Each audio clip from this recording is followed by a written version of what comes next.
What's up and welcome back. I'm John Stark from ActiveMovieGuy.com, your favorite blind film critic, and today we're going to talk about NCIS Origins. These are the first two episodes. This is what they presented as the pilot, the part one and part two pilot of NCIS Origins. They aired them back to back. I've seen both of them, and they had audio description, which is the primary reason why I'm watching this, because I don't watch the NCIS franchise. I don't even think I reviewed NCIS Hawaii. I think I just skipped that over. There was just too much happening that year. I was interested in NCIS Origins conceptually because it didn't feel like they were just doing NCIS in another location, which is what they have been doing. They're just like NCIS, NCIS Los Angeles, NCIS New Orleans, NCIS Hawaii, NCIS Sydney, NCIS. But like, I feel like we're going to get to a point where you're going to be like NCIS Bowling Green. You know, it's like, okay, well, we're here now. There's a Navy and bowling. I don't know, but there's a show now. We're gonna do it. So yeah, it's the origin story of Gibbs, and the thing about doing origins and NCIS Origins is I don't think this has ever really worked out for anybody, and I think this is sort of like a little bit of a signal to the Dexter Origins that they're working on. I don't know if that's what it's called, but basically Dexter when he was a kid, growing up, which is in active development at Showtime. I believe it's supposed to be premiering in the spring. So, yeah, when you put Origins after something, we think of X-Men Origins Wolverine, we think of G.I. Joe Origins, Snake Eyes G.I. Joe Origins. Two films that just really didn't work, you know. I kind of went down a rabbit hole in my mind, and I was like, what if we just started doing this? What if this became the new thing? Instead of rebooting, remaking, what if we just started doing origins of everything? Because in a weird way, Young Sheldon is an origin story, but they just didn't put origins in front of it. So what if we just had like Frasier Origins? And it's like Frasier when he was like a teenager, and he's just like really obnoxious, you know. I don't know. I just, you know, Home Improvement Origins. How did they meet? I don't know. Let's find out in Origins. Yeah, I feel like this could be the new trend if NCIS Origins hits, is that they just start doing origin stories of things that you thought you knew the story, but did you know how the story started? Coming next fall, Abbott Elementary Origins, when the school was first built. So I had fun with this. I don't watch the NCIS franchise in general. So for those of you who are new here and who are like expecting me to be like, oh my God, to see an NCIS fan, I'm not an NCIS fan. I always think it's hilarious though. This is the franchise I always bring up when people are talking about, whenever I get a chance to debate. Like, I wish I had more context in Hollywood every time I cancel a series, so I could be like, so you just canceled NCIS? And I'd be like, what? And I'd be like, you just canceled NCIS? I don't understand. I know we canceled Dead Boy Detectives. And no, you canceled NCIS. They wouldn't get it, because basically what I'm saying is you don't know what the future lies ahead. Jag was the original show, and Jag started off on NBC and was canceled after one season, and then it moved to CBS. A lot of people forget this, but I've been alive long enough. Jag was the original series that moved then to CBS, and CBS picked it up, and Jag ran for like, I don't know, like 15 seasons or something like that. It ran for like, I think NCIS ran longer than Jag, so it ran like 12 to 15 seasons. I'm just gonna ballpark it. I didn't look it up. And then they spun off NCIS with Mark Harmon, which spun off NCIS Los Angeles, NCIS New Orleans, NCIS Hawaii, NCIS Sydney. You know, I mean, like, it's been a very fruitful franchise for them. And it's a franchise that if NBC had stuck with it, who knows what it would have turned out for them. But CBS has found Jag to be a very wonderful gift for them, with NCIS being one of the highest rated shows of its era and most watched shows of its era. So and still on, by the way. Even though Mark Harmon is gone, they proved that, much like Grey's Anatomy, I didn't think the show could survive without Ellen Pompeo on every week, but hey, you know, NCIS is doing it without Mark Harmon, and Grey's Anatomy is without Ellen Pompeo, and people are still watching them, and these shows are going to go on forever. It kind of makes you wonder if Mariska Hargitay one day wants to leave Law & Order Special Victims Unit, will the show keep going? So this is just an origin story of Gibbs. It's interesting in that it's not what I would normally watch, but I didn't hate the first 2 episodes. So in case you think I'm going to come in here and bash it because I'm not an NCIS fan, that's not what I'm going to do. I actually appreciated the fact that we had linear storytelling, that it didn't feel like it was just a procedural, like a case of the week type of thing. They were really trying to build up a character. They were really trying to give you context into Gibbs and where he was at this point in his life. There's a lot of stuff. There's a plot line really specifically involving his family. At the time he's young, he's married, and he has a daughter. And he sort of has to make a choice to like leave them to do NCIS stuff. A choice that I didn't really fully follow. I didn't really fully get with. I didn't really fully we were not on the same page.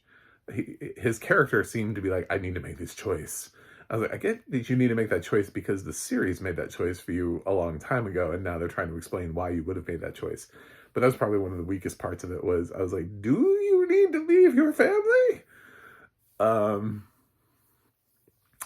And then his like father shows up in the second episode, and it's like, I don't know if this is right for you. And there are like thoughts of scenes showing him like trying to take off the wedding ring, you know, like being like, oh, I can't do this. I can't be both. Can't be in both worlds. I'm like, dude, you were a Navy cop. Like, how? I feel like other Navy cops have families. You're not SEAL Team 6. Like, let's dial it down just a tad, just a notch. He's also beginning, by the way. This is the beginning of Gibbs, so like you could see him making that choice later on. It's probably a choice that I would have not established in the pilot. I would have maybe showed him struggling. I think what probably would make the show more interesting would be showing him with more of that struggle and dynamic over time, and then making the choice. You know, maybe at the end of the first season, and being like, this is why. You've seen me struggle all season long with these demons, and I bring them home to my family. I don't want to do that. But he does it in like the first 2 episodes, and it's like, no. I don't care if this is your backstory. I didn't watch NCIS. I don't care if like that's like the thing that everybody knows about Gibbs. It's like, oh, yeah, that's his backstory, all right. It's like, you don't need to do it in the pilot. Which I consider this the whole pilot because they aired them back to back. So basically they wanted you to watch a 2-hour pilot.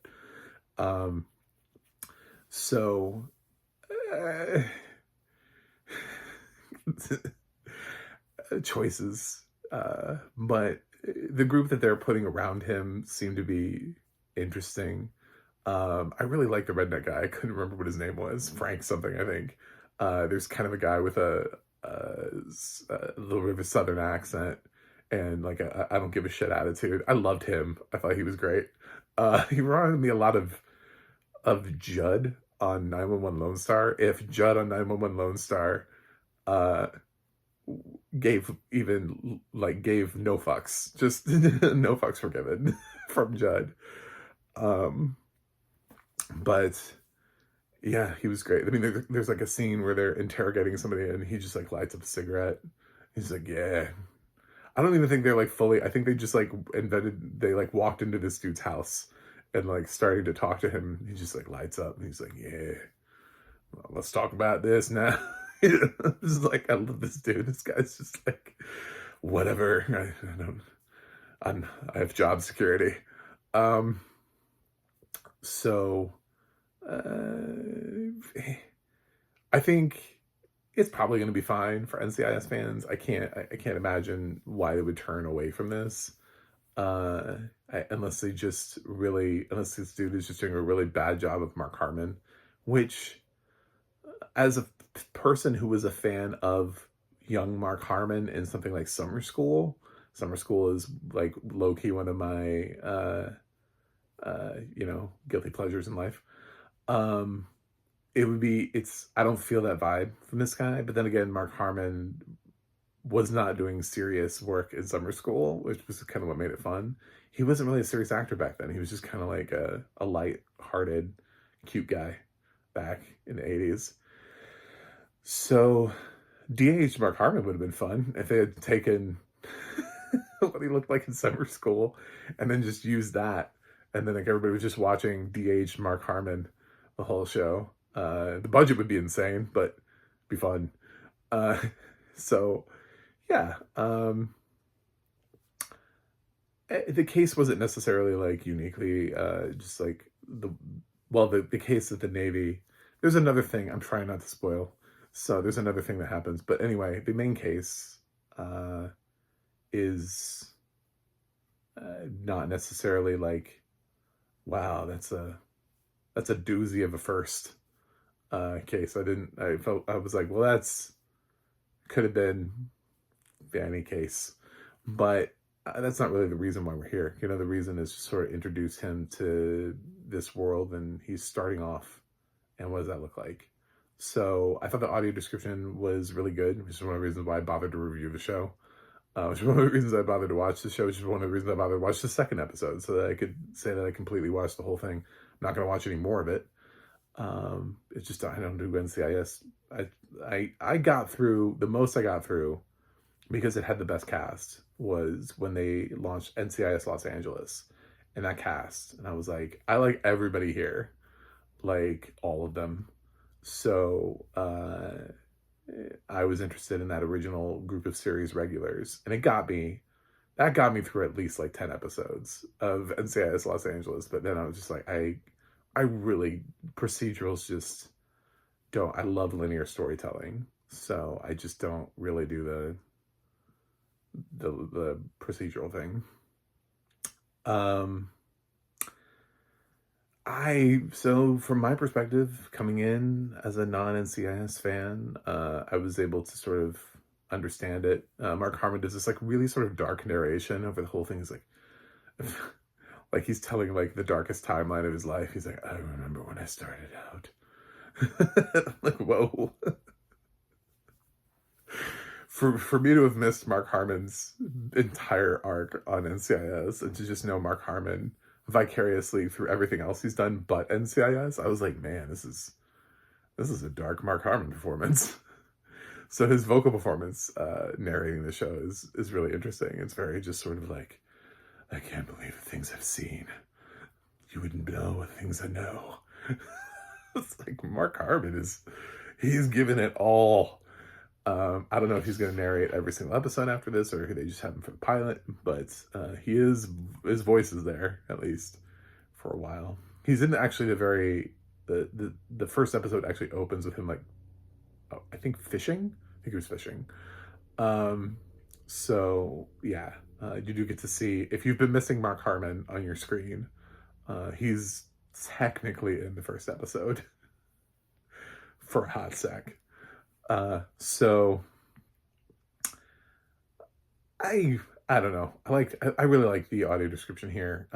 Most of CBS's shows have really good audio description. They mostly run through the media access group. And they produce really strong narration. I like the narrator choice here. It feels different to me than a lot of the other shows that they've chosen. And I'm down.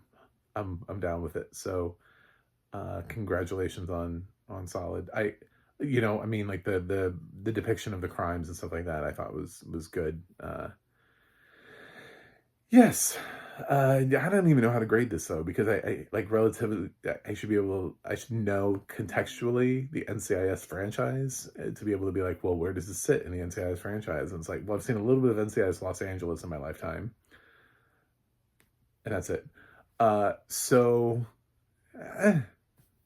based on TV shows, it made me at least if there wasn't a lot of TV on, maybe I would put Origins in there. But God, we're living in a day where there's just like, there's so many new shows dropping all the time.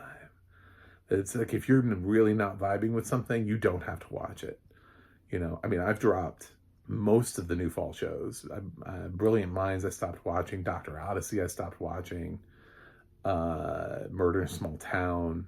It's like, I don't need them. There's so many shows dropping across the networks and across streaming services that if I am not feeling a TV series, I don't have to keep watching it. That's beautiful. So, NCIS Origins, it's from a franchise I'm not already watching. So, but it's also not bad. So, I disagree with the choice. I don't think he earned the right to leave his family in the first 2 episodes. That's probably the biggest thing for me when I'm thinking about grading, because I don't really have anything else to go off of. But I think it's a solid start, especially considering usually when you put the word Origins on something, it doesn't work out. So I'll give NCIS Origins a B-. But that's, again, coming from not a fan. I'm not typically a fan of this genre, but it is heavily, I would say, weighted in the fact that I don't think he earned. I think it would have been far more interesting from the perspective of people who would continue to watch the show if they showed him with that struggle for far longer than they were willing to commit to the struggle. If it was more of like a season-long thing, of if they let his family be in there for a full season before he leaves them, instead of 2 episodes. Not even full 2 episodes, by the way. Anyway, that's it. Thanks for watching. Thanks for subscribing. And I will see you guys on the other side.